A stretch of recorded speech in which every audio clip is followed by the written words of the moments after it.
All right, guys, today I want to chat about 3 very common plants that have incredible health benefits and actually have antimicrobial properties to them that can help ward off everything from the common cold to cancer, and yes, even the dreaded coronavirus. I want to share some knowledge with you guys, so let's go.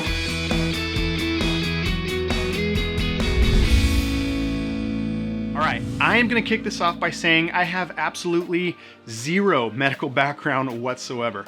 Okay, but I do know a little bit about plants, and I want to share some knowledge with you guys. Especially in this time of coronavirus, everyone is kind of feeling a little bit uneasy and maybe not sure what to do.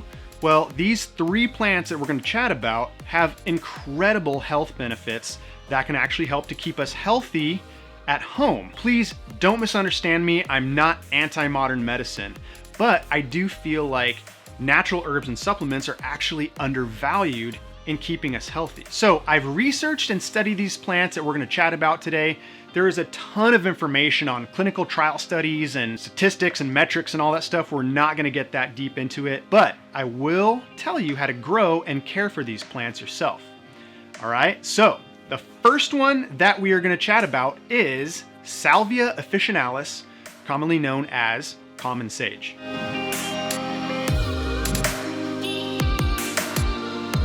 There are nearly 1,000 different species of salvia, and if you actually start to type in Google salvia, what will come up is Salvia divinorum, and that's the salvia that has like crazy hallucinogenic properties and gives people, very bad side effects. That is not the one we're going to chat about today. Salvia officinalis is the one that we're looking at that has amazing health benefits to it. And there's different ways you can use it. Use it as an herb in cooking, which I love to do. You can get it in a tincture form or liquid extract, or maybe the most popular way is actually to use it in a tea. It's probably one of the most diverse herbs that are commonly and readily available to us. It's got incredible antioxidant properties that actually help fight type 2 diabetes and some cancers. And for the folks that battle with inflammation, sage can totally help.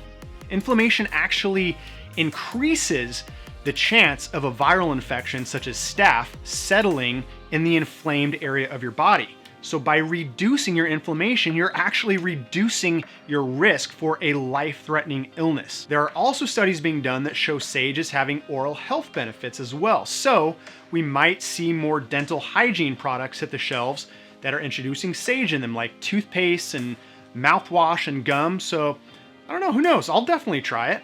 Now get this, studies have been done that sage can actually improve cognitive function like memory and can act as a mood booster, which we could all use a little bit of right now, am I right?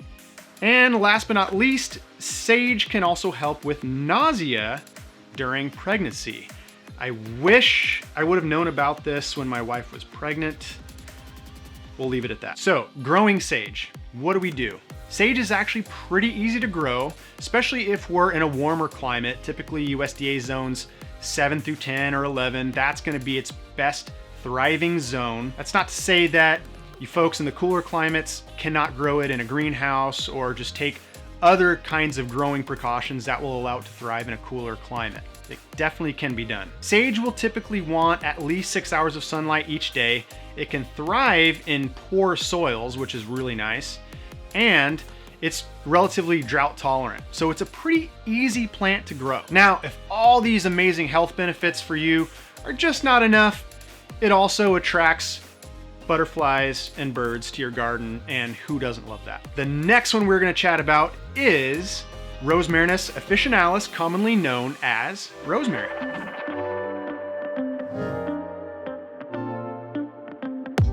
Rosemary is so much more than a delicious herb for cooking. I'm telling you guys, this is such an incredible plant. Like sage, you can actually find it on the shelves of supermarkets and nutrition stores. And there's lots of ways you can get the health benefits from rosemary. You can, of course, cook with it, which is my favorite, throw it in the pasta sauce, or you can take it in liquid extract or tincture form. If you like essential oils, you can throw that in a diffuser and use it for aromatherapy. Use it in teas, which is fantastic. Another way I want to share with you guys that you can get the benefits of these herbs is by steaming it, which not many people might think of.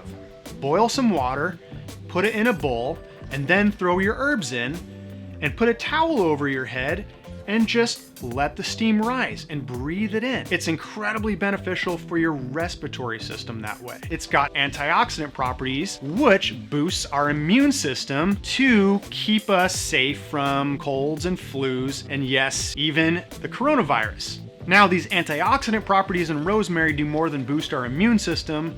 It also reduces the spread of cancerous cells and can also reduce the production of cancer-causing agents when cooking beef. And some other studies that I found on rosemary actually show a connection between rosemary and brain health that can potentially reduce recovery time for stroke victims and patients with brain damage. So it is this incredible plant that we have right in our own backyard that is super underutilized. So both rosemary and sage have antimicrobial properties, and studies are now showing that rosemary and sage can potentially be used as a natural food preservative. So we don't have to rely on, potassium sorbate and those other chemicals that we can't pronounce to be able to boost our food's shelf life. And by the way, many of those preservatives that are currently being used in our foods are linked to cancer. Yes, they are carcinogens and actually have been banned in many countries. So, rosemary, how do we grow it?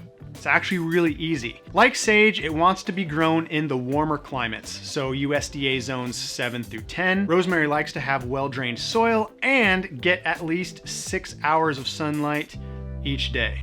All right, the third one we are going to chat about today is Allium sativum, commonly known as garlic.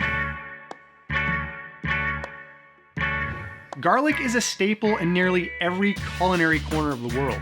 But not only does it make your dish taste good, it's got incredible health benefits and it's super easy to grow. Garlic has been used to treat a wide variety of illness as early as 2000 BC, where ancient Egyptians were actually using it to treat infections, and early native North Americans were using it to treat flu-like symptoms. And in recent studies, garlic is actually shown to have incredible antimicrobial properties. So these folks were onto something. There's a few different ways that we can take garlic. We can actually cook with it, which again is my favorite. Throw it in the pasta, and we can also take it in capsule form. So how do we plant it? What do we do? Well, start by buying a bulb of garlic and we separate out the cloves. What we do is we plant those cloves in the ground about 2 to 3 inches down and about 6 inches apart. And for those folks in the cooler climates, put 3 to 6 inches of mulch layer over the top, which actually protects from cold and frost. And the soil should be relatively loose and loamy. And I like to use a higher nitrogen time-release fertilizer in the spring as the new growth emerges. And when the flower stalks grow, just cut them off because you want the energy to go to the bulb itself and not to the flower stalk. When they're ready to harvest, just take them out of the ground and store them in a cool, dry place for when you're ready to use it. So, guys, I strongly encourage you to do more research on these 3 plants, and it's super crucial to talk to a doctor before you start any kind of supplement or herbs, because you just never know. You really want to be cautious before you do anything that can affect your body. And of course, if you're pregnant or nursing. So please be careful. Again, I am not a medical professional. I just wanted to share some knowledge with you guys because I really think natural herbs and supplements are underused, especially today. And I think they can really help keep us well at home. If you've never been to the website, please go to budgetplants.com. There's a ton of information on plants and there's pretty pictures and just lots of cool information to check out. If you are watching on YouTube, please like, subscribe, and do all that fun YouTube stuff. In the meantime, please stay safe and well at home. Happy planting.